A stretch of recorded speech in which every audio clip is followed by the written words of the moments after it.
things you do. You keep on acting like a fool. You need to know it's me, not you. And if you didn't know it, girl, it's true. The thing that you should realize and try to understand why he is a part of my life. I know it's killing you inside. You can say what you wanna say, what we have you can't say. From the truth you can't escape. I can tell the real from the fake. When will you get the picture? You're the best of the future. Get away is my time to shine. If you didn't know, the boy is mine. Oh, had about enough to see that boy is mine. Sorry that you seem to be confused. He belongs to me. Sure this love all around. Simply every moment around. The boy is a love without a doubt. You might as well remember so patience think that he wants you, but I'm the one that brought him to the special place that's in my heart. Even though I love him, it's mine. You need to be don't love. Had about enough. It's hard to say. Boy is mine. Oh no. You need to give it up. About enough. It's not hard to see. The boy is mine. Seems to be confused. He belongs to me. The boy is mine. Not yours, but mine. Not yours, but mine. Not yours, but I'm sorry that you seem to be confused. He belongs to me. The boy is mine.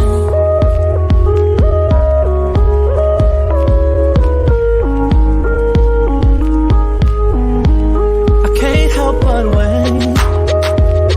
Oh, I can't help but wait. Check it out. I see you with him. He ain't right, but you don't trip. You stand by while he lies, then turn right around and forgive. I can't take to see your face with those tears run down your cheeks. But what can I do? I gotta stay true, cause deep down I'm still a G. And I don't wanna come between you and your man, even though I know I treat you better than he can. Girl, I can't help but wait till you get that with him. It don't change. Can't help but wait till you see that with me it ain't the same. Can't help but wait till you see you for what you really are. Baby girl, you are a star, and I can't help but wait. It ain't fresh to just let him call the shots. You're a queen, you should be getting all that someone's got. You should be rocking the latest in purses, bracelets, and watches. You're worth much more than an occasional I love you.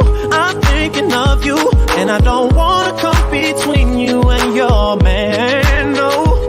Even though I know I treat you better than he can. Girl, I can't help but wait till you get that with him. It don't change. Can't help but wait till you see that with me it ain't the same. Can't help but wait till you see you for what you really are. Baby girl, you are a star, and I can't help but wait.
thinking you gon' get you some, smelling like some fragrance that I don't even wear. So if you want some loving, I suggest you go back there where you came from. Day to day with you, it's always something else, working my nerve. God knows that I don't deserve what you put me through, 'cause I've been so true to you. For you to come at me with another lame excuse. See, I heard it all before. All of your lies, all of your sweet talk, baby this, baby that. But your lies ain't working now. Now look who's hurting now. Look who's hurting. I had to shut you down. I had to shut you down. Play the fool before. I was your fool. I believed in you. Yes, I did. Yes, I did. But your lies ain't working. Lies ain't working. Look who's hurting now. Look who's hurting. I had to shut you down. I had to shut you down. What were you thinking? Bringing her into our home, in our bed. You must have fell and bumped your head, messing up my shit and violating me. Got me about to call my peace and take it to the street. Nothing you can do, and there's nothing you can say that could persuade me to stay with you another day. You have crossed the line to the point of no return. What you do from here on out, I am no longer concerned. See, I heard it all before. Let me explain, baby, not what you think. That's what you said to me. But your lies ain't working now. Now look who's hurting now. Now I had to shut you down. Had to shut you down. Had to shut you down. Now played the fool before. You had a good game, I must admit. I was it, but now it's over. But your lies ain't working now. Now look who's hurting now. Who's hurting? I had to shut you down. I had to shut you down. Ooh, I used to hang on to your every word. But the Hey, good morning. Welcome to Travel Marketing Townhall. I am today obviously not in my studio or in my home. I'm in Houston, Texas. How exotic. We came down, as those of you who know who are American and maybe the Canadian audience as well, that May is a month for graduations. So we had 6 graduations in our family this month, and we could only make it down for one. So we flew down yesterday, and unfortunately we couldn't even all get on the same flight, or on the same airline. So here was a day. Let's just say Anthony learned a lot yesterday when he flew with our 3.5-year-old by himself. That's okay. You're welcome, Anthony. So I'm really excited to be here today. Today is Travel Marketing Townhall Season 2. If you were here for Season 1, you will know how popular it is. We had over 46,000 views by travel advisors for Season 1. So we knew that we had to bring back Season 2. And the only reason that we took a big break in between was that was when Houston was born. And I just needed a little time to settle into motherhood. And then we hit the pandemic. And so going live weekly at the same time on the same day didn't fit with my lifestyle. And you know, I'm all about family first. So now we've brought back Townhall. We don't know how often it will be, which is why you notice we didn't say weekly or bi-weekly or monthly. We're just going to do it as often as we can. So watch out for your emails. You might also want to sync your calendar as well. What I'm going to do is really quickly show you where you can do that if you are brand new to us. So let me just share my screen with you, and then you'll be able to see that. Okay, so right here on our website, you go to travelmarketingandmedia.com/townhall. We'll put the link in the chat. Now, if you're watching this live, you are actually watching it right here on this page, because this is where you'll come to watch the live whenever we have it, and also to catch the replays if you miss any. So we'll be adding a section here for replays for Season 2. There's none yet because this is the first episode. And right here is actually where you came to watch right now. And I'll show you a quick little trick. If you would like to watch with the chat enabled on the side. So you want to see what everybody's talking about, you'll have to click through to watch on YouTube. You'll be able to do it that way. Okay. And then a little bit more information here about how town halls work and about how the replays work, but you'll want to make sure that you sync your calendar to ours. So how that works is that when you click sync your calendar, it's basically every time we put a new town hall into our calendar, it automatically appears in your calendar. Now, you might choose to not come that day. You might already have something on. You might just be busy, can't make it. That's okay. It's not an RSVP. It's literally just our way of saying, hey, we've got a town hall on. And what I love about this is that you don't have to remember when it's on. You don't have to risk not seeing an email. So go ahead and sync your calendar if you haven't already done so. So let's pop in and see who's in here today. Oh, wow. Good morning. Cute hair. Thank you. I've decided to just let my natural curls come out today. It's a little bit messy, but that's okay. That's okay. That's what God gave me, and I really like it. Okay, so Erin says, I cannot believe Houston is 3.5. I know, he's in preschool. He's going to be 4 soon. That's kind of crazy, isn't it? So yes, this is the website that you want to go to, travelmarketingandmedia.com/townhall, and that's where you'll submit a question as well. So let's jump straight into today's town hall. The way that it works is that you submit your question to me, not in the chat. You want to put it through on the town hall page of our website, and I basically answer them in the order that they were received. Now today we received, I think, 31 questions. We're obviously not going to be able to get through to all of them today. So if you did submit a question and we don't answer it, your question will be up for the next town hall at the very beginning. So we keep everybody in the order that they were received. And basically, I'm just going to order as many questions as I possibly can. But what I would like to do first is I would like to know who is here for the very first time. Very, very first time, I want you to go ahead and type hashtag first time. And if it's not your first time, write hashtag I'm back. Hashtag I'm back or hashtag first time. It just allows me to figure out who's new, who's not new, and to adjust myself accordingly.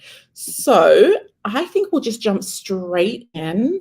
I do have a lot of questions about Travel Marketing Revolution Foundations, which is open for enrollment right now. It closes today. It was meant to close yesterday, but given that we had a town hall scheduled for today, I thought, oh, let's extend it. So it's going to close tonight. I can't remember what time, but we'll check that. as we'll put that in the comments, or Flora, you can put that in the comments. Whenever we talk about times, it's always Pacific time.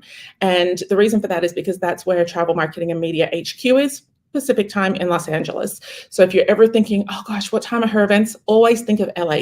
Go to your phone, ask Siri or Alexa what time it is, and it's always going to be in LA time. Even when I travel, it's always going to be LA time.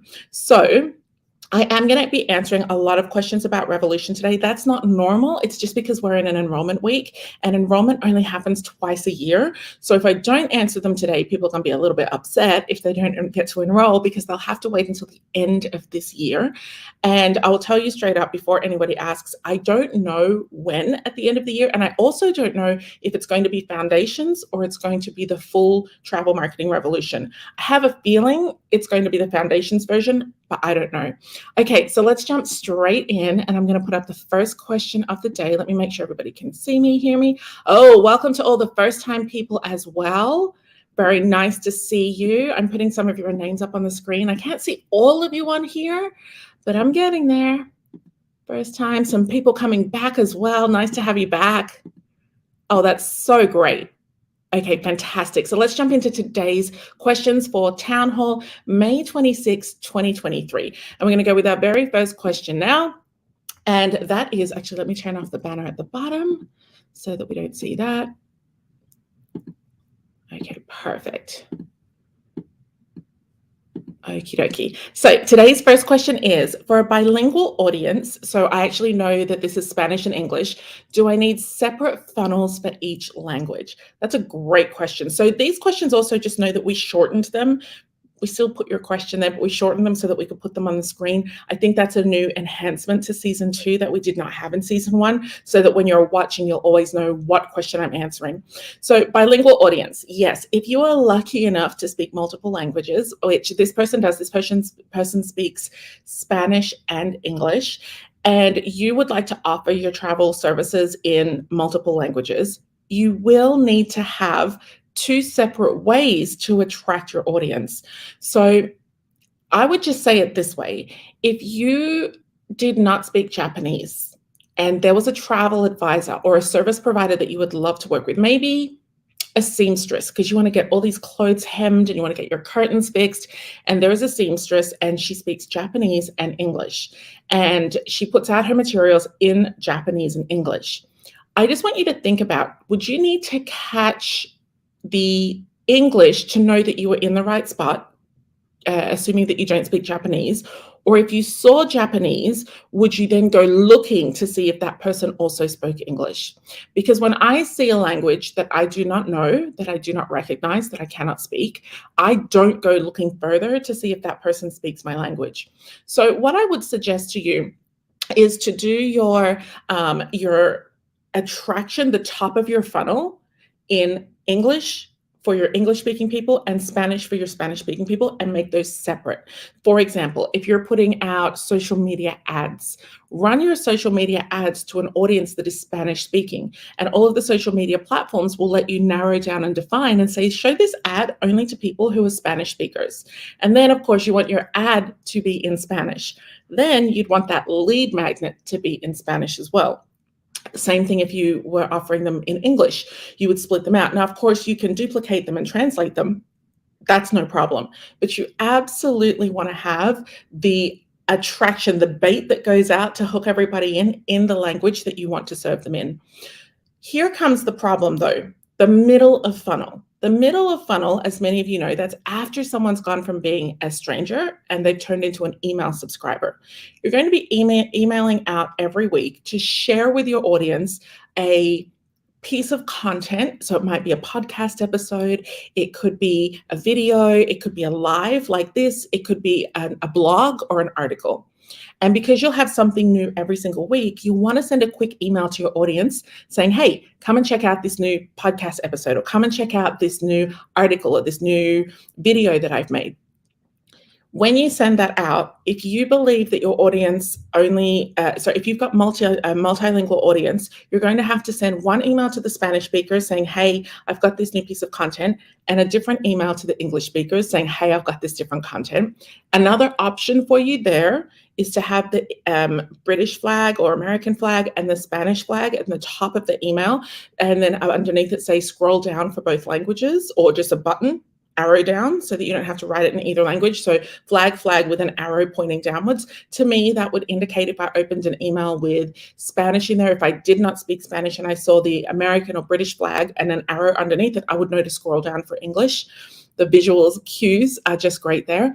So that would be one way to get around emailing every single week. But then I have to ask you, what are you going to do about your weekly content? Are you going to duplicate your weekly content? Does that mean you're going to send them two different buttons in Spanish and in English to a Spanish podcast and an English podcast? So it is a lot of work to offer your business in different languages.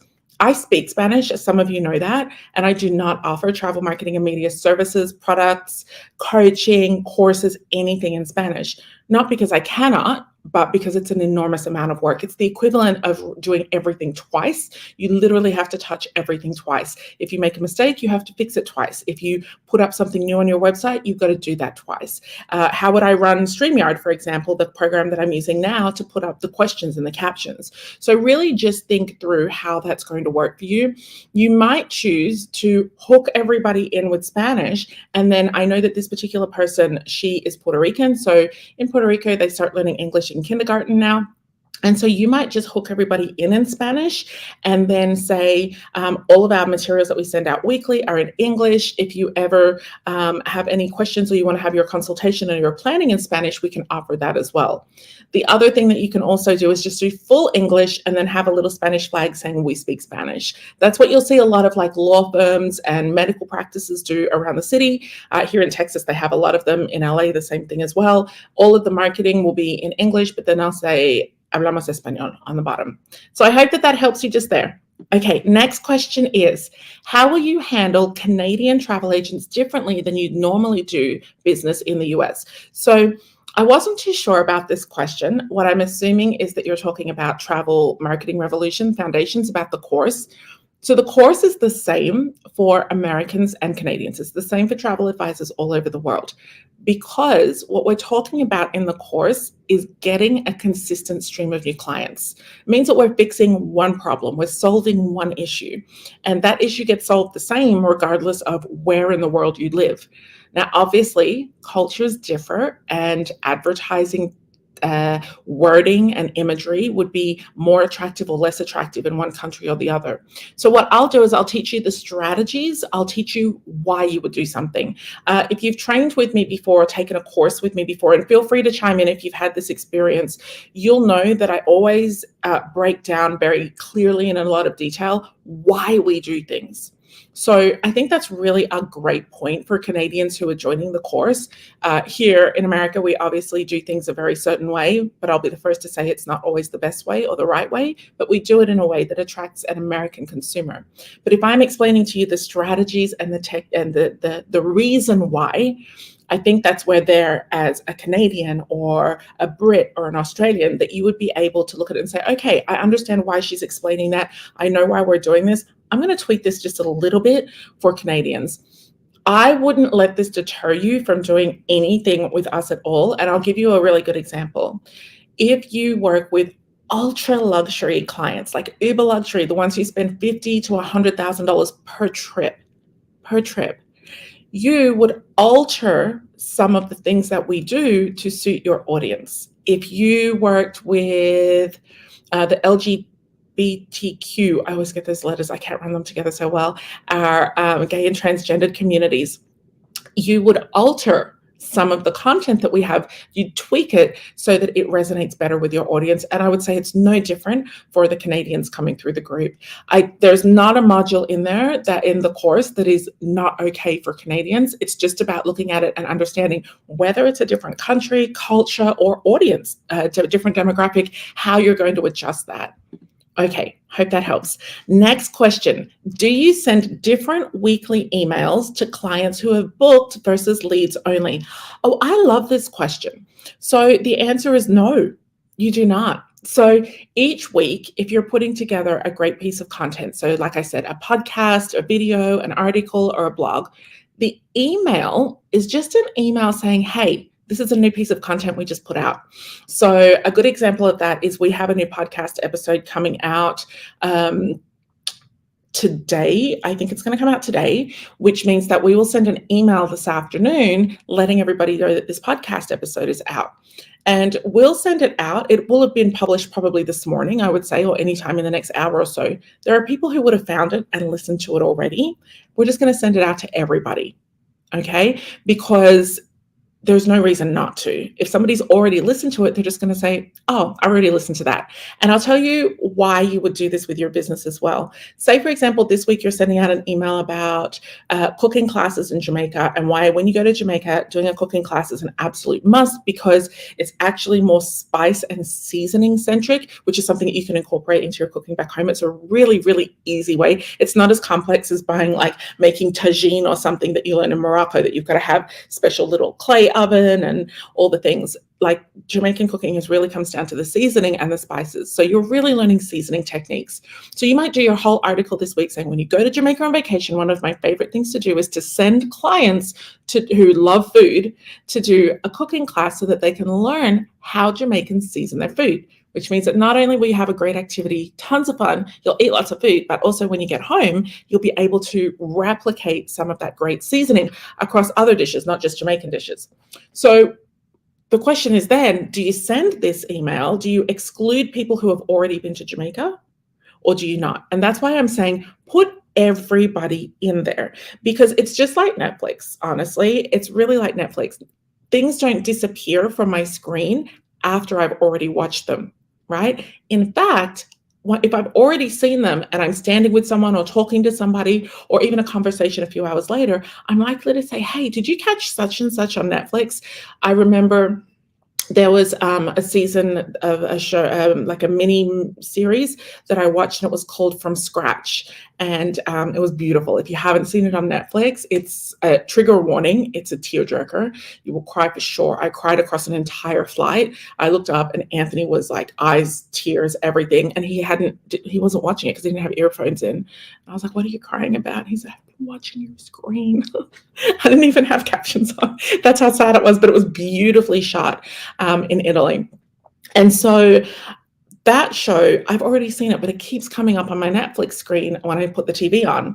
But then every time I see it, I'm reminded by how beautiful it was. And it so many times has been brought up in conversation. I think I even put it in a post once on Facebook.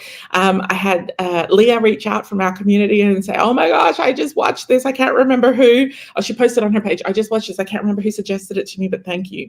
So seeing things that we've already purchased is something that marketers, they know that, and they do that on purpose because it gets people talking. You might have somebody in your audience receive that email about cooking classes in Jamaica and say, oh my gosh, remember when we had fun? We should send this off to such and such. And that's why I'll give you this little tip. You might want to write this down. If at the bottom of your emails, I always talk about putting PS. Next week, we'll be talking about XYZ. You could also do a PS or a PPS if you have friends that you know that would love this experience. Forward them this email. Okay, so that's another good reason why you wouldn't exclude people. I hope that helps. Okay, so next question up is, fresh weekly content is hard. Do you have any templates to help with this process, or do we create the info and you just give us a plan on how to do it? So as part of Travel Marketing Revolution, our course, the one that closes today, we actually show you how to really quickly and easily, I'm going to take the hard out. And I guarantee you, I've never had anyone struggle to do this. Everybody has been able to do this. And I've taught this to thousands of travel advisors, but I show you how to decide what goes out what piece of content you're going to create every week. So what blog you'll write every week, or what podcast episode you'll record every week. And I show you how to map it out for 2 full years. That's 104 pieces of content. And guess what?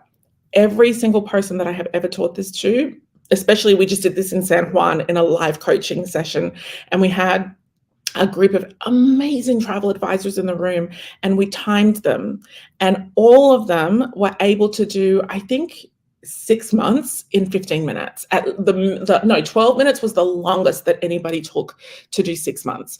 And so we teach you how to do that. And so what we do is we show you how to figure out 104 topics, but most importantly, that align with your sales goals. If it was just 104 random topics, I would just write those out and give those to you. You know me like that. I would just do it. But I can't do that for you because it's got to be in alignment with your sales goals. So if you want to sell a ton of small uber luxury cruising, like I'm talking scenic, I'm talking Silversea, you're going to need a very specific list of topics for your weekly content, as opposed to destination weddings or culinary travel or river cruising. You're going to need very different topics.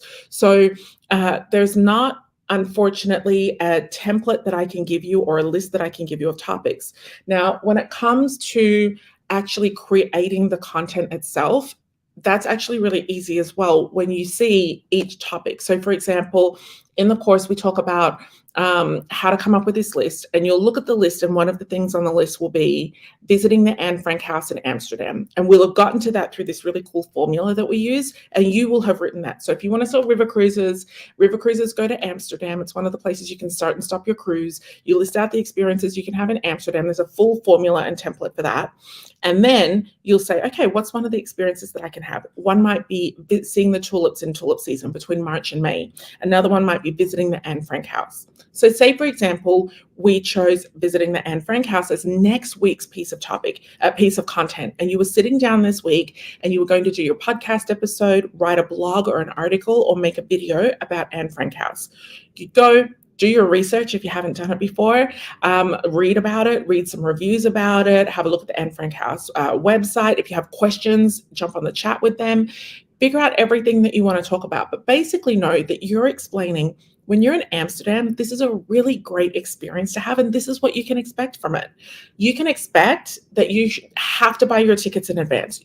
very rarely anymore can you turn up to Anne Frank House. I remember when you could. Now it's next to impossible. Actually, I don't know anyone who has done that recently, that you just turn up and walk straight in. So buying your tickets in advance is something that you want to put in your content.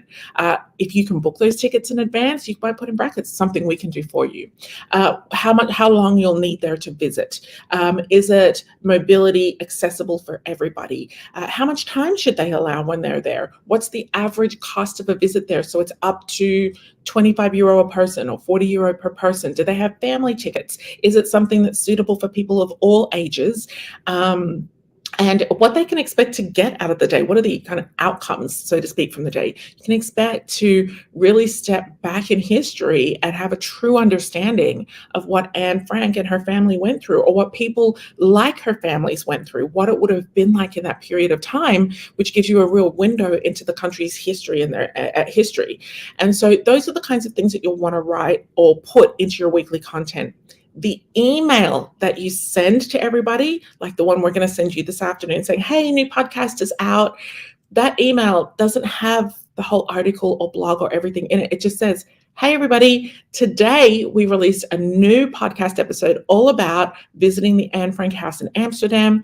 If Europe is on your bucket list, if Amsterdam is on your bucket list, if you just remember vividly learning about this story in your life, if you are of Jewish heritage or you're just fascinated by world history, go ahead and check out this article or this podcast or this blog. Okay, so to answer your question, not a plan that is a summary of how you do it, but in Revolution, we go right down and you learn how to very quickly in one afternoon or one morning, list out 104 topics that align with your sales goals. And you will have sales goals because that's in a module earlier than that. And then we show you in the traffic and conversion module how to create that piece of content. In one of the live coaching sessions, I'll also be giving you a glimpse into how to use AI to create that. We are using AI right now in our business. We actually have been using AI. We were on a beta test, and I'll talk about this on a different day, but we were lucky enough to be signed into a beta test using the tech that Bill Gates built in a different program, and our team have been on it for over a year now. So while nobody had any idea about it, we were in the background testing it and using it for different things. So in the live coaching, I will give you a glimpse into what that looks like. And for everybody else, we actually have an AI for travel advisors course. It's a little itty bitty course coming out in a couple of months' time that will help you with your weekly content. Okay, so next question is, for the fee planning, so we're talking about planning fees now, are we supposed to put it on our website or tell the client when they call for a booking?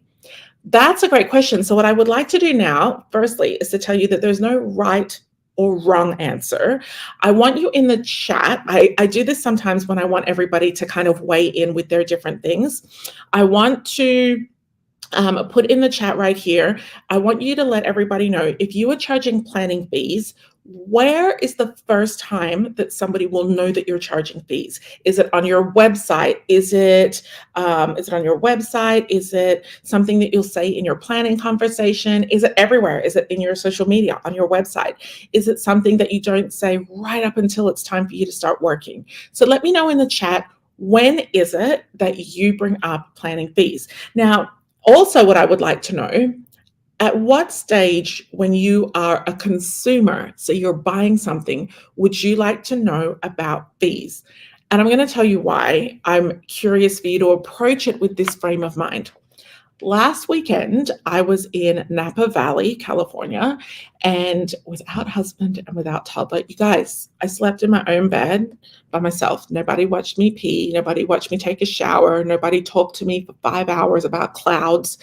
And I didn't have to share my meal with anybody. It was absolute bliss. I was on a girls' weekend. Absolute bliss. It's my first time going on a girls' weekend since I was in college, maybe. I've never had a close group of girlfriends like that. So this was family that I went with, some women in our family, and it was amazing. Just not having to share anything was amazing. But anyway, we stayed at this particular hotel. That reminds me, I need to write my complaint letter to the general manager about many things. They advertise themselves as a 6-star hotel, which obviously means that the rooms are very, very expensive. I have a very clear idea in my head of what I believe the difference between expensive and value to be, or price and value. And we can talk about that another time, but the price was high. So my expectation was that the value would be high. My basic expectations were to have air conditioning. That didn't happen. My basic expectations were that I could give my car keys to the valet and he would go park my car, that I wouldn't have to go in, line up at checkout, get my room number, then go back to valet and wait my turn to give him my room number to park my car. You get where I'm going with this. One of the things that I really was surprised, and I actually went back through the website again to make sure that I didn't miss anything. I booked directly on the website because they had a sale running for direct bookings. I was shocked to know that there was a resort fee that was with occupancy fees, tourism board fees, amenity fees, that came to $150 per night. $150 per night. So the room, and I shared a room, the room was around $700 a night, and the resort fee and all the taxes and fees and everything together came to $150. So when I went to ask, what is this amenity fee specifically? Because the taxes they can't do anything about. Some of them are imposed by tourism boards, some of them by counties, some of them by state. Fine, I get all of that. That's actually what funds tourism boards. For those of you who don't know much about tourism boards, we can talk about that on another day as well. I love the infrastructure of a tourism board, and I think it's really cool for you guys to understand it. But this particular hotel, I went to them and I said, I was already fired up, honestly. Like, you guys have no one here has ever seen me angry. Nobody. But when I texted Anthony and I said, I am hot. I am absolutely livid. $300 for 2 nights in amenity fees. I'm going to take myself to the front desk and I'm going to ask to speak to the manager. I'm going to be that lady and I'm going to ask what this is. So he said, C&C, he wrote back, which is calm and collected. He said, calm and collected. I said, yes, sir. So I took myself to the front desk and I said, can I speak to the manager, please? I would like to have a conversation about my bill. And she said, I can help you with that. And I said, I know you can. I said, and I appreciate that. But I think this is something that I'd really love to discuss with the manager because I'd really like to hear their feedback specifically from them. So she said, okay. And then she picked up the phone and she said, hi, there's a really angry guest here who just wants to speak to the manager. I don't know what it's about, but she just wants you to come here. That made me more mad. So the manager came and I asked, can you explain to me? I'm very familiar. I never say who I am or what I do, but I said, I work in the industry and I'm very familiar with resort fees and tourism board fees, but I'm not familiar with $150 a day. It is quite literally 25% of your room rate in peak season. And she probably should never have told me because it just made me more mad. But she said, oh yeah, she said, we get a lot of questions about that because it's not on our website. It just said tourism resort fee apply, daily resort fee applies. And I said, well, actually, I went back and checked your website and it said $45. She said, yeah, she said, some of it adds up to $45. Listen, by this stage, Anthony's C&C reminder was not helping me. And I said, okay, it's $45, but you've just billed me $150. What does the amenity, let me be super clear in my question. What does the amenity fee include? She had the audacity to tell me that it includes internet access, pool, usage of the pool, not the cabanas because you got to pay extra for that. So the pool chairs and the towels. It includes housekeeping and local calls. I was not impressed because as far as I know, all those things should be included in a room rate in this day and age. So the reason I'm telling you this story is because this was an example where I knew that there was some fees. I didn't understand what they included, why they were in place, and how they worked. Because honestly, they just built a new Four Seasons down the street. And a lot of you know that I had my first ever experience at Four Seasons not long ago. I went and checked their rates. Their rates were exactly the same. I know for real Four Seasons weren't going to charge me $150 to use their pool or access their internet. So I think there were 2 feelings that came up for me. One feeling was paying $300. I value every single dollar that we bring in through our work, through our projects, through our company. That's my family's money. Don't mess with my family's money. Don't mess with my money. right? I think you guys feel the same, right? Don't mess with my money. That's your money to put food in your mouth, to look after people, to feed people, to put a roof over your head. For people with debt, that's a repayment. Like that amount of money, that's a car payment for a lot of people, $300.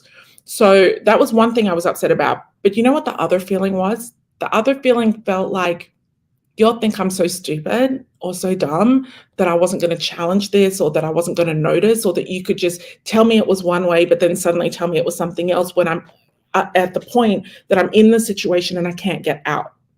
So, because at that stage it was too late. If I'd have known that up front, I can actually tell you that we would not have stayed there, because when I went back and checked the Four Seasons, it was a lot less expensive. So, yes, it is a legal requirement, and that's why they'll be getting a really strongly worded letter. So I believe there is I love that you said this. There's a huge lack of transparency right now. So thank you. I'm just going to pop this comment up on the screen. This is somebody else's opinion, but I do agree with what I've read so far. There's a huge lack of transparency. Wow. I discussed my fee after my first conversation. FIT through Europe is not the same as planning like a waterways, but it's completely transparent after the first call.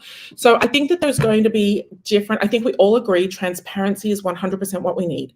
I would think we all agree that there's not enough of it. There was a court case recently that went up, I think, to a federal level. Well, it must have been a federal level, where people are suing the big hotel chains, including this one that I'm in right now, starting with an M, that they are getting crazy with their fees. And what is an admin fee? What is a service fee? What is a resort fee? What is a hotel fee? Because these are made up names. These are not your tourism board fees. And the tourism board fees are very clearly worded because the government or the council or the state require them to word it a very specific way and to write the percentage and whether or not it's per day, per night, or per stay. And so it's not those fees we're talking about. We're talking about the fees imposed by the business. So to answer this question, are you meant to put it in your website? I absolutely believe so. I believe that you have a choice of whether or not you just talk about the fact that you have fees or you list your actual fees. I believe that you have a choice of if you list an exact amount or a starting at amount. I think that that's all up to you as a business owner. What I would feel if I was a client in your travel business, if you didn't disclose very early in our relationship, very early in our conversation, and then you disclosed it into what I feel so far in that I've given time and energy and trust to you, and I would feel like you wasted our time if you did not disclose that. So it's just, it's really up to you. There's lots and lots and lots of feedback on here about how people feel about that. But yeah, I definitely think transparency, 100% transparency is the way to go. Personally, for those of you who I have coached in person in San Juan, we talked about this. For those of you who have done my planning fees course, can you put a link to the planning fees course? Y'all, this is a free course that we have. Ez can put that up there. I think you can enroll on our website. Yeah, you can enroll on our website, or you can do it on the app, whatever you prefer. And take this course, because we talk about in here when to talk about fees. There is a time that you have to talk about fees before this happens, but after this happens, and also about putting it on your website and how to put it. Personally, I like everything up front. I want to know everything up front. Oh, and just so you know, the outcome of that court case, this big hotel chain, the biggest hotel chain in the world, starting with M, they are switching to be fully inclusive of all resort fees, everything. And I think that goes into effect next month. So there you go. Vanita, hi, Miss Vanita. Vanita says, that makes me angrier when someone speaks to me like I'm as stupid as they are. Listen, like I said, I never go in there saying, like, I'm not the kind of, do you know who I am? Do you know that this face is on the news 4 days a week talking about travel? I've been in this industry for 25 years. I don't do that because I don't like that kind of an attitude. But at some stage during that conversation, I just thought, you're talking to me like I don't know anything. And then I'll just tell you, I'll finish this up real quickly because I want to go to the next question.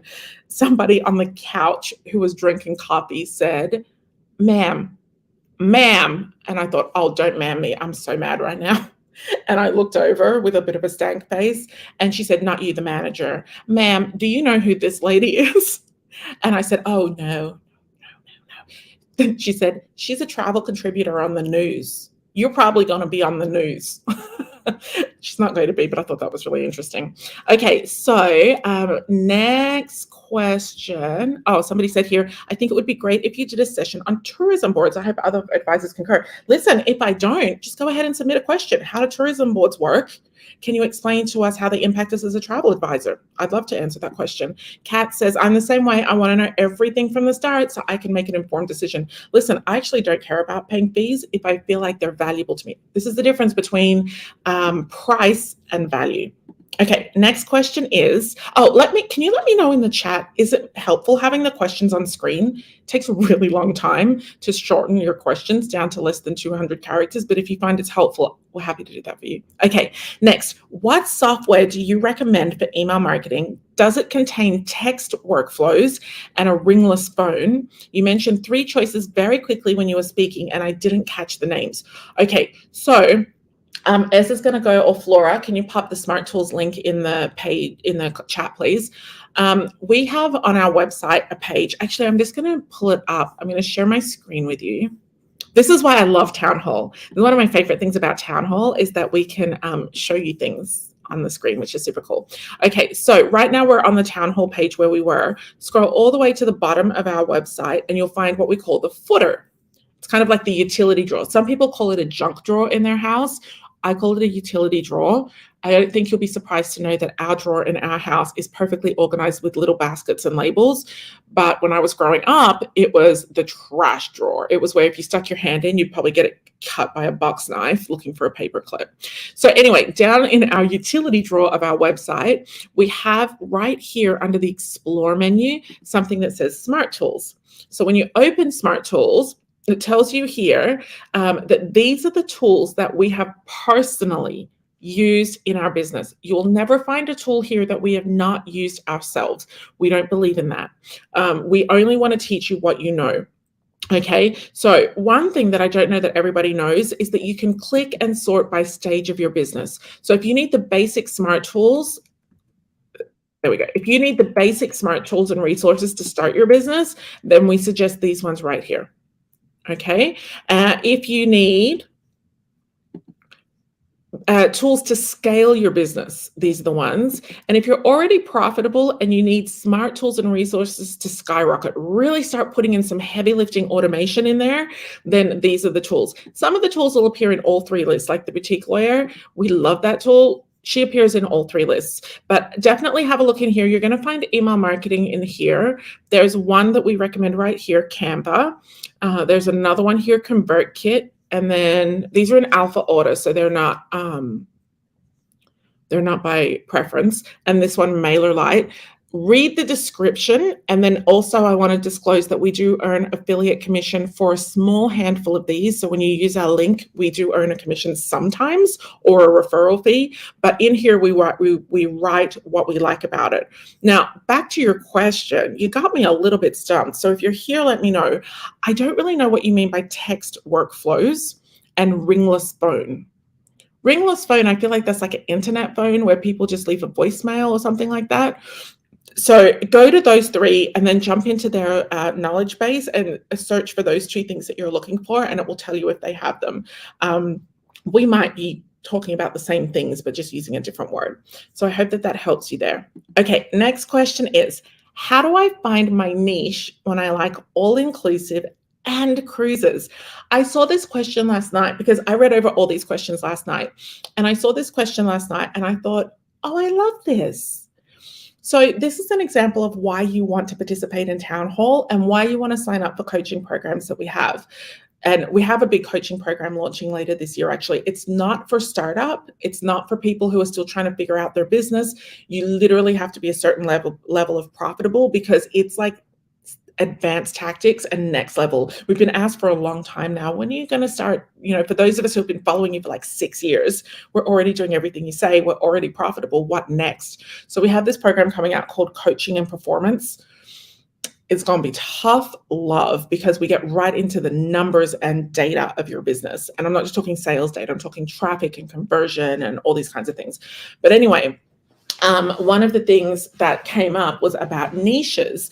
And I said, if you ever get an opportunity to ask me a question on Town Hall, in coaching, in membership, in coaching performance program, in Revolution, because Revolution has, I think, five coaching sessions, please ask it as if we were sitting in a room, just you and I, because those of you who came to San Juan, the people who went to San Juan to do traffic and conversion experience, they will tell you that they know they were in a group, but they still got to ask questions just for them. Okay. So this is an example where if this person is going to get an answer just for them, but it will probably help other people. So how do I find a specific niche when I like these two things? So my thought here was that you probably felt like these were so different that they couldn't be a niche, right? All inclusive and cruising. My first thought was actually, this is the perfect pairing. This is a great wine and cheese pairing. And the reason that I think that this is a perfect pairing is because people who like cruising like that all-inclusive element. People who like all-inclusives like that here, unpack once, but have lots of different experiences element. These are the opposite of FIT, of people that will hit like 5 different cities in one time. So I think that what your niche is going to be is in all-inclusive travel. All-inclusive travel, whether or not it's at a luxury resort or on board a river or out at sea. We specialize in all-inclusive travel. And then, of course, you're going to want to write a question like the FAQ. What is all-inclusive travel? All-inclusive is different to different travel companies. For some, all-inclusive is everything, like Silversea, your air, your transfers, your taxes, your gratuities, your alcohol. Like it is, put your wallet away, all-inclusive. Oh, I like that term. Use that if you want it. Use that if you want. Write that down if you like it. It's a put your wallet away kind of all-inclusive. And then there's other all-inclusives that are everything that you would need. So I would look at like Celebrity, for example, everything you need to cruise, but there are optional add-ons that you can add in. So especially if you've if you've chosen to do the prepaid gratuities, there isn't anything that you have to buy. You can. So my dad has a lot of money, but my dad is cheap, like really cheap. We have this thing in our family where we're like, and that means dad's cheap. So whenever dad's being cheap, we all do this. Dad said, I bet you I could go on a 30-day cruise and not spend $1. I don't know why you would do that. But I said, Dad, you do realize that I was a senior fleet revenue manager for one of the biggest cruise lines in the world. And my job was to make sure that every revenue department on board hit target. You would have been my worst nightmare, sir. And he said, I think I can do it. So he tried it out on our 7-day cruise, and he didn't get past boat drill, honestly, because somebody walked past with a cocktail and he said, oh, that looks good. And he followed them. But yeah. I think that all-inclusive travel is a fantastic niche. And if you're sitting right now and you don't have a niche and that sounds interesting to you, really think about that. I think the first instinct might be like, well, I don't want to do cheap. I don't want it because I don't want cheap people to come. I don't want to attract by price. All-inclusive sometimes just means all your choice, all of the hard work, all of the legwork is all inclusive. All of the its options are inclusive. Like all of the, I don't know, like you still have choice, but you can put your wallet away. That's what I like about all inclusive. Write that down if you like that. It's the type of travel. All inclusive travel is where you can put your wallet away, but you still have choices. So you can go back and get your wallet and buy something if you want it. So I think that's a great style of travel. I think it's extremely market worthy. I think when you go out there and say we specialize in travel that is all-inclusive or all-inclusive travel, and that could be a beautiful luxury resort. It could be a ski vacation at Chaminade, or you could say it could be a Club Med from Club Med in Bali to overwater bungalows in the Caribbean to ski resorts in Europe, river cruises in Colombia, and ocean cruises in Antarctica. Whatever kind of wherever you want to vacation, we specialize in all-inclusive options. Okay. Okay. Oh, that's interesting. Layla says, amazing. This is what I actually do, trying to be more confident on all-inclusive as the cruises I feel. Yeah, Layla, you should be 100% confident, because what you're doing is this niche, all-inclusive travel, is so market worthy because it's not just about the money. It's about the value. So you don't even have to talk about price in your marketing. You can say, we pull all of these high value elements of your vacation and we have them together. So you don't have to individually make all of these decisions, but you still have options. Yeah. And also, it doesn't have to be cheap. You can do luxury all-inclusive travel. Okay. I love that. Benita says all-inclusive, including land and sea. There you go. And like I said, luxury all-inclusive works as well. Okay. So how are we going for time? Town hall goes for 1 hour. We're good. We're 45 minutes in. See how much we get done in 45 minutes? Okay, next question. I have enrolled in the course. So this is Travel Marketing Revolution Foundations because it closes today. That's why it's about this. I've enrolled in the course with the 12-month payment plan. Good. Glad we put that out there. We weren't going to, and then we did. However, I cannot access my course content within my account. Can you help? Yes. If you have enrolled and you cannot see your course, don't worry. We actually start on June 10th. On June 10th, you will get full access to Season 9 Foundations. And if you have enrolled in Revolution before, actually, let me know in the chat. If you are part of our Revolution family, tell me what season you came in. And if you like it, if you don't like it, don't say anything. No, I'm joking. If you love Revolution, you love the community, you like the people, you like if it's changed your business or helped you, please share that in the chat because I think there's a lot of people in here that are new. We've done a lot of activities recently that have brought in around 1,000 new travel advisors to our community. So there's a lot of people here who have never heard of Revolution. So inside of this community, there'll be people who have taken our course. And one of the cool things about the course is that you can come back through every season for free. So the people that you're going to see in the chat, there are some names here I can see. Here we go. So Lisa is season 8. She says, love it.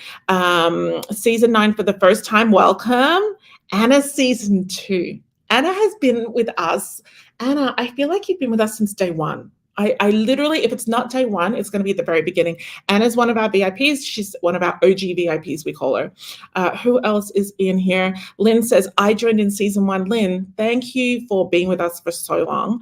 Melissa, season 8. Christy and James. Hi, guys. Season 9.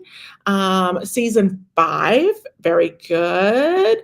Erin says, I started with Sandra, so good with good habits. So I started with good habits. Oh yeah, that's right. Erin was new to the industry when she started. So she started straight out the door with good habits. I wish that I'd have had that. So lots of people in here. But the reason that they are still here and the reason they still love Revolution is because when you sign up, you get to come back through the next season, the next one, the next one, the next one. So someone like Anna, for example, or Karen that I can see here, look, I even know people's names without them putting up their names. Because that's how well I get to know you when you're in Revolution. You can keep coming back. So say, for example, you signed up in season 5 or like Anna did in season 2. Every time the new season comes out, you can jump back in and you can take it with everyone. You can come to the live coaching. You can, I think we had one exception where we did like a weekender and they paid a small amount to do a weekend virtual, but the course, it's updated and it just got a whole refresh, brand new recordings, which is awesome. We combined, we merged a lot of modules and we took some modules out as well. And we changed things because what we were saying about Facebook groups in season 2 when Anna joined is very different to how Facebook groups works now. So it's incumbent on us to do that. So you haven't started yet if you're in season 9. Your start date is actually June 10th. And the reason for that, somebody was curious and asked us the other day, why do you have such a huge gap between when we sign up and when we start? Really good question. We learned the hard way. And I think it was season 1 that we learned this lesson, maybe season 2, where we closed enrollment and the first coaching session was the next day.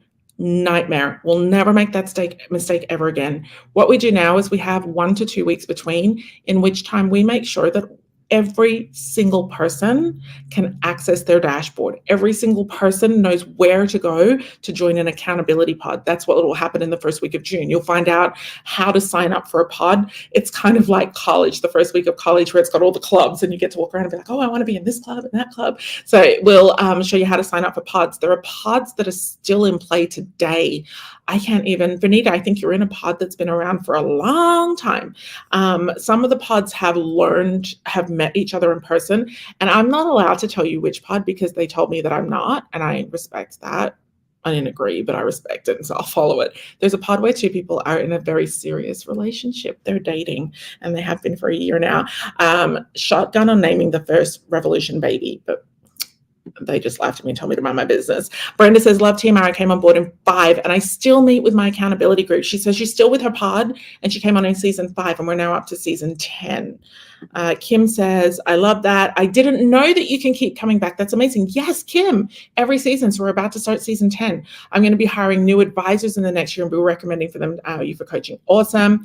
And Anna says, best investment ever. If you haven't signed up, do it. You won't regret it. Today's the last day, so you definitely want to. Last comment about this, our pod number 31 is still meeting since 2020. That's crazy. That's so good. You guys had each other during the pandemic then, I'm guessing. So yeah, if you've enrolled, we had a lot of enrollments come through in the last few days. If you've enrolled, that's why you can't see anything in your dashboard yet, but we did send you an email. So go look for that, make sure it's not in your spam or junk, and it explains everything out. But you'll hear from us next week because enrollment closes today. So we get our list together and you'll hear from us next week.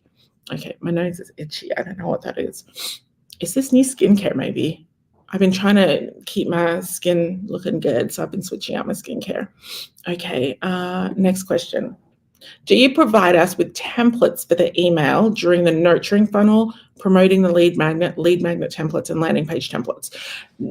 Not templates. We provide you with a lot of coaching and guidance so that you can set these things up. Sometimes in some of the modules, you'll find what we call swipe files, which is where you can just take it, copy, paste, and tweak it and implement it straight away. So for example, in the planning fees module in Revolution, we're putting up all of the content that you can copy and paste and put it on your planning fees pages of your website. So there'll be times like that.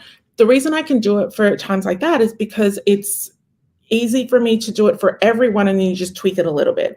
But I wouldn't be able to do a template for your lead magnet. Well, I can from a design perspective. I can lay something out in Canva. I feel like those kinds of templates are hard. We did have up a template once that was a Canva template and people would they said, I bought it because it looked good.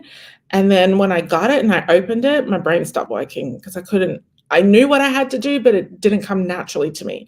So we don't do a lot of templates for that reason. I would rather teach you how to fish than serve you fish on a plate because this is your business. You need to understand these things moving forward. But we definitely spend an enormous amount of time on lead magnets and funnels and landing pages. But can I tell you, season 10, we are 9. What are we? 9. Season 9, we are going to introduce a replacement for the traditional lead magnet, and it's going to blow your mind. If you're in San Juan, don't say anything because you already know what it is, but it is fast. It requires very little thought, thinking. It includes almost zero skill, and I believe that it will be stronger than any written PDF lead magnet that you could use. I'm not saying stop using them because we use them and they're amazing, but we are going to introduce a new tactic that we talked about with our coaching clients in San Juan.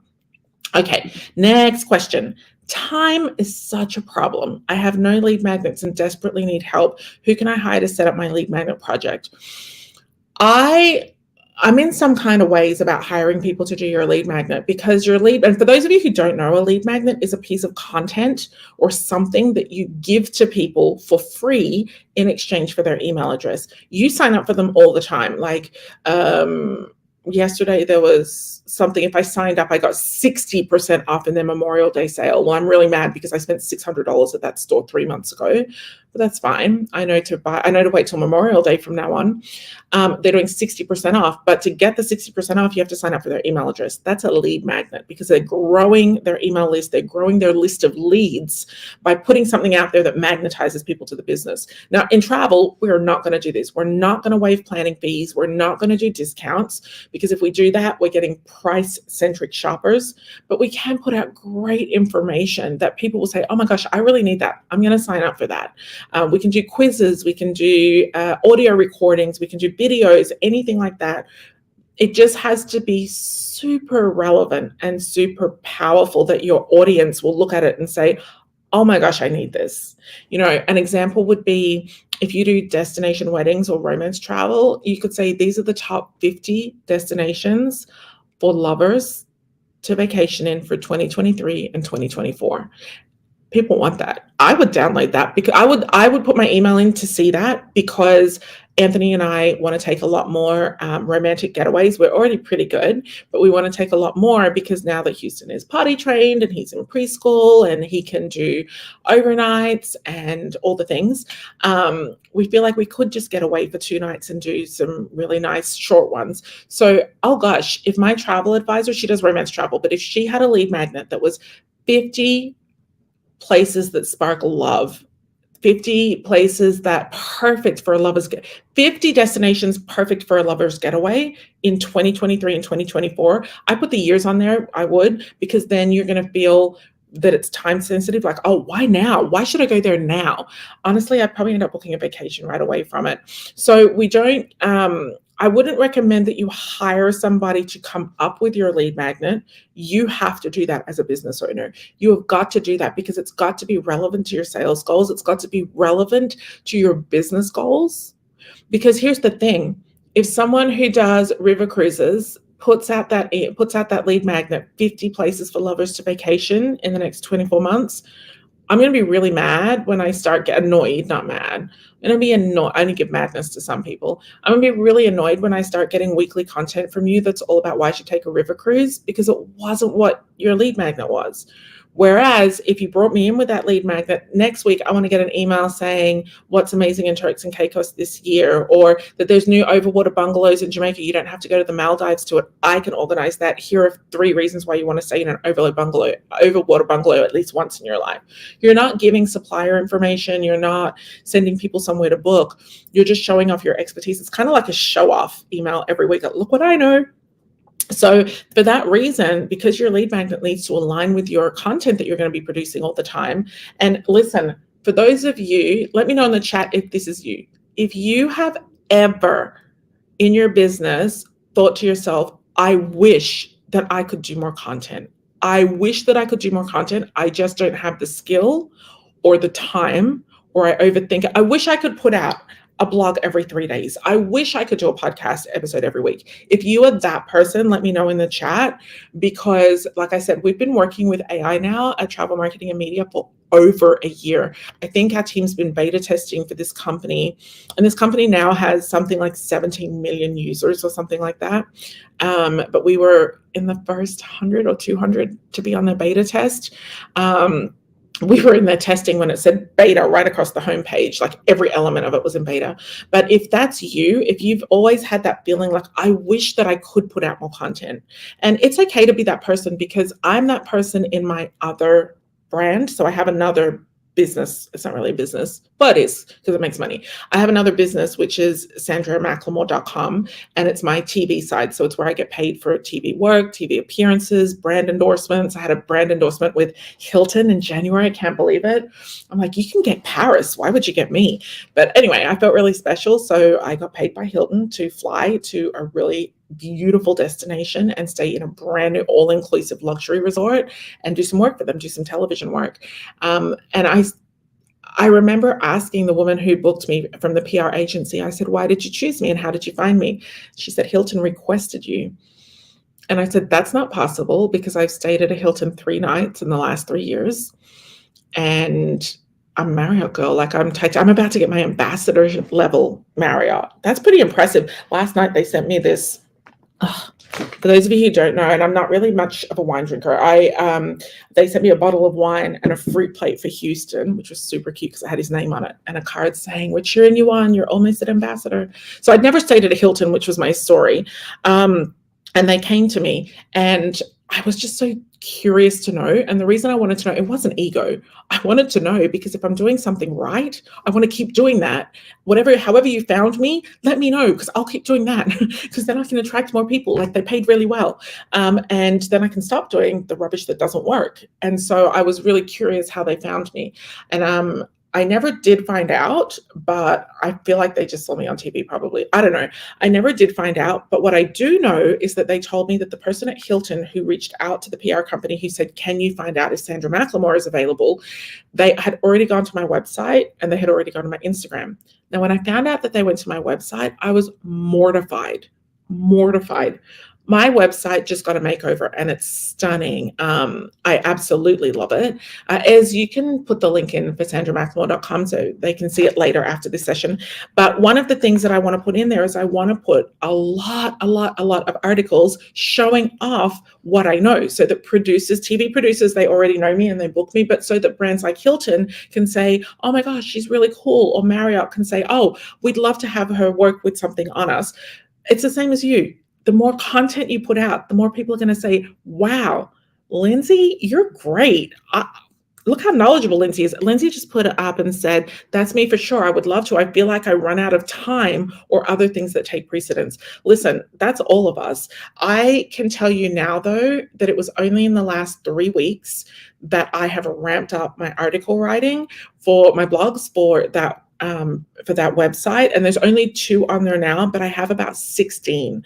I have been able to sit down and with the help of AI is not doing all the work. With the help of AI, because it still needs my smarts, it still needs your smarts. With the help of AI, I can sit down now and prompt it to write me articles that show off my expertise. And how do I define that? If someone was to ask me 10 questions about that article, I can go into detail because of what I know. So it's not that AI just wrote it in an article about Cairo and I've never been to Cairo before. I wouldn't be able to answer the questions. So I'm having AI help me to write about things that I already know, but it's just getting me to move faster. So anyway, that's a common question that you have. I would definitely, in terms of lead magnet though, choose your topic yourself and then outsource the writing or the design or whatever it is that you need there. Okay, we're out of time, but I want to see if I can do some quick ones here.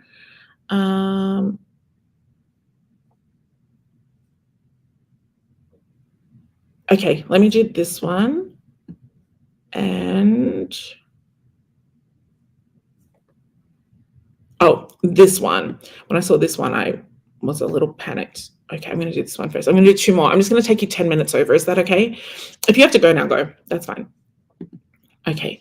Okay, so I want to do 2 more questions for you, and I know that we are 4 minutes over time. I'm going to take you probably 8 minutes more. Okay, so the question is, I'm going to be a group leader for her travel business. I've chosen a resort and contract. Number 1, how do I decide the number of rooms to block off? And number 2, should I create a landing page and run ads?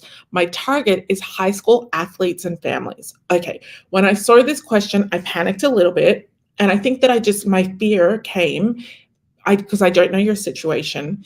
If you do not know that you are going to fill the group for sure, do not decide on a room block. Do not hold a room block, because unless there's no financial repercussions, which I've never heard of. When you hold a room block, you are financially responsible.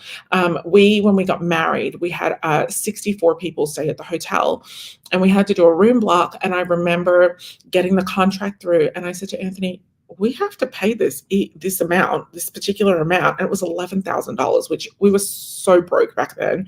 And we said, not broke, but like we couldn't afford that. We couldn't afford to pay 2 people's rooms, let alone 60, like whatever, 20, minimum of 20 rooms I think we had to pay if we didn't cancel by 1 month out. So what we did is, because we did not know how many people wanted to stay there was no way that I was going to do a room block and sign and put my credit card down. So what I did is I sent out an email to everyone on my list. This would be your email list. This was my guest list. I sent out an email saying, if we were to do a room block at this Marriott in Long Beach, California, which is 2 miles from our wedding venue. We got married at the airport. Did you know that? At the airport. Go through my Instagram. You'll find a picture of us on the runway in front of a Phantom jet. When I say airport, not like Southwest or Frontier or like Spirit Airline. Oh my gosh, can you imagine getting married at Spirit? It wasn't like that. It was at the private airstrip in a glass hangar. But anyway, I digress. So I emailed out to our entire guest list and I said, if I was to organize a room block for, I think it was $170 a night, because it was Long Beach and it was out a little bit, not near downtown, and you had to book by this date and pay by this date, how many of you would like 0 nights, 1 night, 3 nights or more, 2 nights, 3 nights or more? And I sent that email out, And then from that, I got back 30 people said we 100% would book 2 nights. And I was like, okay, 30 people said 2 nights. So then I went to the hotel and I said, I'll take a room block of 20 rooms. And if I need more, I can just ask for it, right? And she said, well, of course, it'll depend on the rates, but I knew that she would give it to me. So we did that. And then the room block sold out the next day. But I would have been so scared knowing that I had 64 people flying in. I would have been so scared to book 64 rooms or even to book 40 rooms because I would have been financially liable. So if you don't know how many people you're going to have, if you can't say with confidence, I'm going to have X number of people, I wouldn't do that because you're going to be financially responsible. Same with cruise ship cabins. If you can, would email out in advance and say, if we were to run this trip, what do you think? There's someone in our community, I'm not going to say her name, she would rather be anonymous because she's embarrassed by her website. She's coming through on a website in a weekend next time we run it. So she's embarrassed by her current website. So she does family travel and very similar to your target market, which is why I'm bringing it up. It's not high school that she does. She works with private schools, mostly elementary schools. I think she has a few high schools, but she basically started where she started approaching schools, and she actually came to our school, which is a private school for, I think, 400 kids in preschool, kindergarten and preschool. It goes from like newborn through to grade 1. And so she came and she put together an itinerary. I helped her. She put together an itinerary and she took it to the head of school, who I made an appointment, like I helped to facilitate the appointment making at the introduction. And she went and she sat down and she said, hi, Miss Annalie. This is what I do for a living. This is me. This is my background. I've put together this itinerary, and she had it printed and in a folder, like a little presentation folder, not a big money, just like she paid for it herself at like Kinko's or FedEx or something. And she said, I would love to put together a group of parents over the summer vacation. A lot of people in the school that Houston goes to a television industry. So if you're in TV, you mostly have summers off. If you're in the film industry, like do movies, then you might be working during summer, but a lot of television industry have downtime in summer. I don't get booked much in summer, and my husband doesn't work on shows in summer. So it's well known that television industry are usually slow or off. So she gave Miss Annalie this folder and she said, I put together this itinerary. I know that you have a Spanish immersion program. Sandra told me that Houston is in that program, and that you have a full English program. I would like to do a trip where we go for 7 days with a family, maybe do a 4-day option as well. And the children get to do activities in Spanish. We'll have special family activities, and then maybe a family night where if we have some teachers coming, we might be able to put together like some babysitting or something on one night. So Miss Annalie said, well, how many people do you need to sign up? And she said, well, let's just do an email to see expression of interest. I can write the email if you'd like to send it. So she made a Google form and she sent it out. Holy moly. She has 5 times more people who want to do it than space that she has. And then on another one, she went to a high school in our area. And now this high school is extremely expensive. It's called Campbell Hall. She went to a high school where they pay $40,000 or $50,000 per child per year, and she put together, I think it was a French program, I can't remember. She's had 400 families sign up and want to pay the deposit to go to France next year, 2024 in summer. So you can do it, but I think that the trick here is the expression of interest first to know what you've got. If you don't do that and you sign up for an allotment, you're just going to have that sick feeling in your belly of, I've got to sell another room. I've got to sell another room. And I think that's a stress that you might not want. Like I said, if you've got a full audience and you know it's going to fill out, you do you, but just some food for thought. Can you, everybody, share in the chat if you have any experience on room bookings or running ads to fill a room? Can you share in the chat? Okay, and then the last one I'm going to do, I said, was this question here. We are working to refine our niche with affinity groups based on faith. I can never say based on faith-based land and small ship markets. Is it okay to have 2 niches, faith-based travel and culinary travel? My answer is always the same. Yes, it's okay to have 2, 3, 4 niches. No, it is not okay to run one marketing funnel with more than one niche. It's not okay. And I'll give you an example why. I'm probably not the type of person that would sign up for a faith-based trip. I am a woman of faith. A lot of you know that about Anthony and I. We're a Christian family. We try to live our lives like good Christian people. We try not to judge other people. We don't get in other people's business, and we just try to be good humans. That being said, we're not the type of people that talk openly to others about our religious beliefs. We feel that that's very private. It's more about not talking about it, but doing it. I don't know. That's just it's not a thing. That's our thing. I don't think it's right to be like, I'm at the front in church every single Sunday just to tell people that, or to post that I go to church and then not act right. So we don't discuss our faith with anybody. Sometimes I use it talking in this community because we bring it up because it's relevant to people.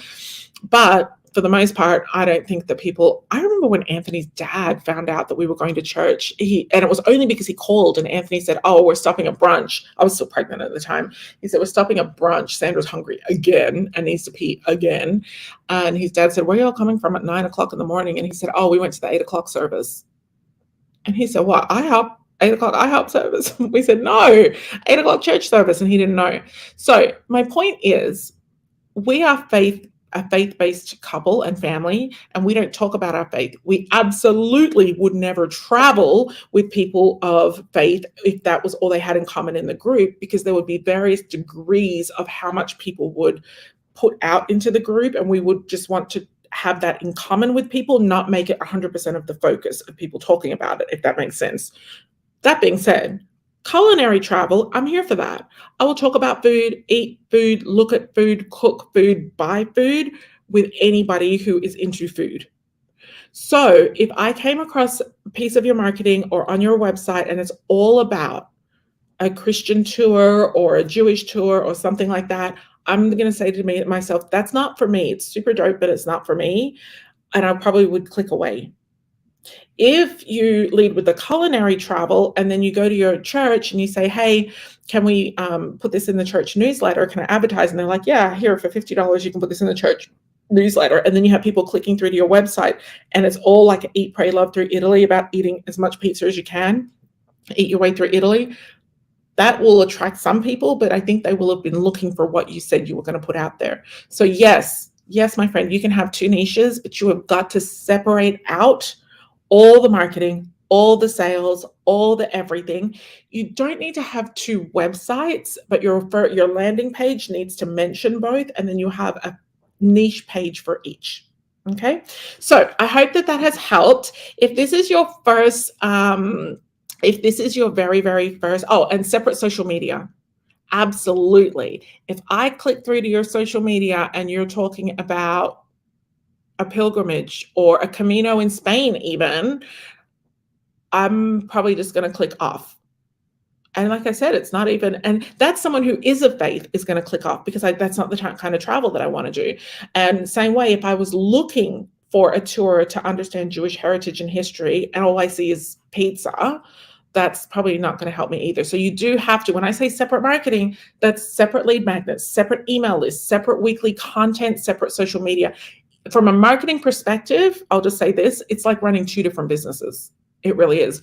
You can have all the niches you want. You just got to know that you have to do that. Okay, so we're going to wrap it up here. If you've not done a town hall before, you don't know what comes next, but I'm going to show you because it's cool. We always finish out our town halls like this. What was your hashtag best moment? So go ahead and write hashtag best moment in the chat and write for me whatever like topic that we talked about or something that you heard where you're just like, that's it for me. That one there, that resonated with me. Or maybe something triggered you and you're like, I need to get into action. That's triggering for me. Like I feel attacked, whatever it is, whatever your best moment is. Okay. Now, while you're doing that, I'm going to, because I want to read out a couple of them. A few people have just asked, can you? Yes, I can. Just run through Revolution real quick. So I'm going to put my timer on for 60 seconds when I get to the right page, because I don't want to talk about it for long. Enrollment closes today. Hey Siri, set the timer for 60 seconds. 60 seconds. Starting now. Okay, so this is Revolution. Revolution this season, season 9, is called Foundations. That is a condensed version because it is the most important things that you need to do. If you did only what we teach you in here, you will build an email list. If you build an email list and you do weekly content, you will be able to build your business. You'll be able to build a consistent stream of consistent clients. If you have done Revolution in the past and you still don't have consistent clients, it's because you're missing something. This works because this has turned out thousands of businesses that were not profitable and became profitable. So I'm going to scroll down. These are our 3, focuses: attracting new clients, putting strong systems in place, and closing more sales. You just enroll on that button. There's a replay here if you want to watch our masterclass from the other day. We close enrollment in 13 hours. Treat it like it's 3 because you'll forget. So if you worry about your cash flow and how your bills will get paid, then that's for you. If you stress about things, if your stress levels are increased and you start doubting things that you do in your business, this is for you. And if you feel like you're wasting time, this is for you too. So scroll down. I love reading what Amy says here.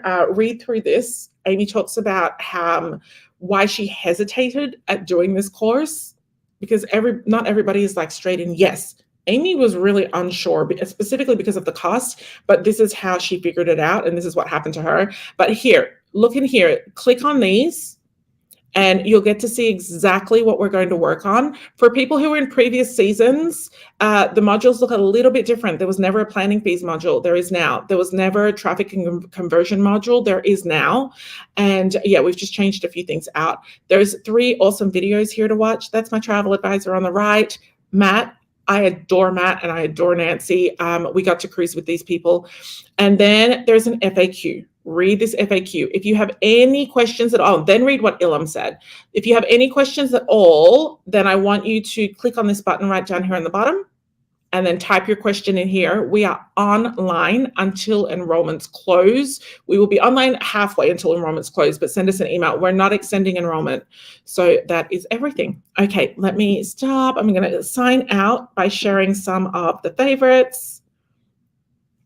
Let's see. Okay, starting with Vanita. Best moment, put your wallet away, all inclusive. I know, I just made that up. It came from, I'm going to write an article on it today for my website. Many moments. Jackie says, info on planning fees. Go do our course. Jessica says, expression of interest before creating a group. Let me tell you, I've done it for my 2 fam trips. I've got a ton of fam trips next year that I'm hosting for suppliers, and it's the same thing. Okay. That we are with you for life. Oh yeah, because you didn't know for Revolution you are. Niche being 2 things that hit the same ideal client, or yes, or more. All-inclusive travel, ideas, description, and inspiration. Kat says, looking forward to having a pod in Revolution for accountability and growth. Kat, join more than 1. Join 2 or 3 if you have the time for it, because you get different things out of different ones. Grace says, best moment, put your wallet away, all-inclusive. Oh, I must have done good with this. Melissa says that I can have a niche based on all-inclusive resorts and cruises, which are also my favorites. Maybe I've just coined a whole new niche that never gets talked about. No judgment, that's a good niche. Christy and James said, pricing on the website, put it everywhere. Yes, absolutely. Go do the planning fees course as well. It's free. Karen says, demonstrating in the comments that we care about the people who join in Revolution. Yeah, we do. We have, I get goosies on my arm when I talk about Revolution because it means a lot to me. I developed that program when I was on bed rest. My doctor my OB put me on bed rest at 5 months. I went to a conference that was near the house 3 weeks before I gave birth, but we don't need to tell her about that. I drove there and I got an earful from Anthony. So we've learned our lesson. We don't need to talk about it. But for the most part, I was home during my pregnancy and I wasn't allowed to go anywhere. And that's when I developed Revolution. And I've cared about it every dang day since it. Okay. Marion says, able to have all-inclusive in a cruise niche. Yes. Someone else saying I can come back for other seasons. Yes, you can. Luxury all-inclusive. Listen, when somebody says to you, what's your niche, you say luxury all-inclusive travel. They'd be like, really? You'd be like, yes, my business coach suggested it and I took it. Okay. Oh, Okay, last one. Email marketing software options. You're so welcome.